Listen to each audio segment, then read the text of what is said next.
avec une des périodes les plus glorieuses de notre histoire proche. Et vous savez que la résistance, dans notre histoire proche, elle a refondé les valeurs de la République. Que l'on soit de droite, de gauche, quelle que soit la conviction, on a du respect en France pour la résistance. Parce que la résistance, elle explique beaucoup de choses. La résistance, c'est la résistance à l'oppression, à la brutalité, à l'injustice. La résistance, c'est mettre en commun des valeurs qui savent redonner toute sa noblesse aux valeurs de l'humanité. Alors défendons tous ensemble, autour de ce mot de résistance que vous incarnez, l'espoir, la force, la conviction de la résistance. Merci. Voilà, merci beaucoup Monsieur Le Garret pour ce salut du maire du 1er arrondissement de Paris. Ça nous fait grand plaisir. Our next speaker from United States also is Mr. Louis Free, former director of FBI, with, as you could imagine, a very vast knowledge of national security matters. Mr. Free, you have the floor. Thank you very much, Madam Rajavi and my colleagues on the panel, ladies and gentlemen. It's a great honor to be here to spend some time with you this afternoon, and let me follow Governor Dean's very powerful, very eloquent remarks with my own complete agreement. We are proud to be Americans. We love our country, but our country has made serious mistakes in this region, and it is making life-threatening and fatal mistakes with respect to Ashraf and the policy that we're pursuing. You know, I recently was in London. I took my children to the British War Museum. You've probably seen it, the Prime Minister's bunker under the city of London during the war.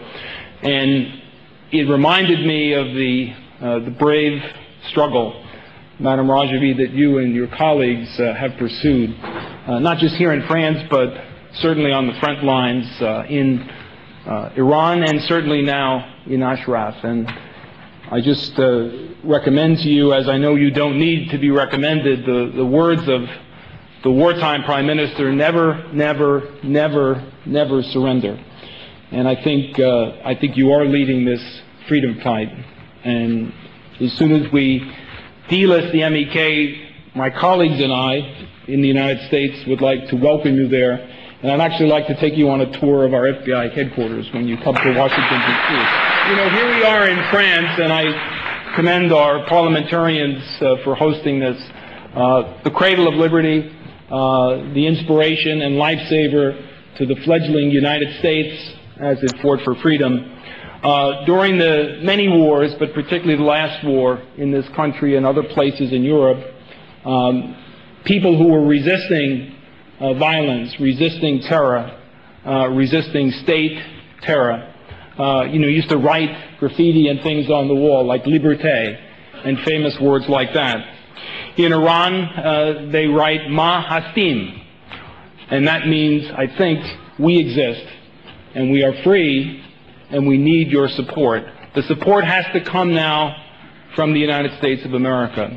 Churchill also said, if you remember, that the Americans can be counted upon to make the right decision in the end after they've exhausted every other possibility. Well, after 14 years, there are no more reasonable possibilities with respect to what's going on in our State Department and our government, and the bad decision and the deadly impact that it's having with respect to the MEK and Camp Ashraf. We would ask our State Department, Howard Dean and I were in almost walking distance of the State Department on Saturday. We would ask our State Department to delist the MEK, to protect the brave residents of Camp Ashraf, and to protect and support the freedom fighters in Iran, and particularly the MEK and its leadership, the only credible and resolute organization pursuing freedom in that country, which is why the regime has done everything it can, working directly but also through its proxy in Baghdad now, to undermine and annihilate the regime, the freedom fighters and their leadership. You know, our new CIA director was in Baghdad recently. You may have heard a quote that he made, and it's a quote that we think today is very appropriate for our State Department colleagues who are reviewing this matter now for over a year to heed and understand. And what he said to President Maliki, and what we say to our State Department, I hope this translates good from English, he said, "Damn it, make a decision."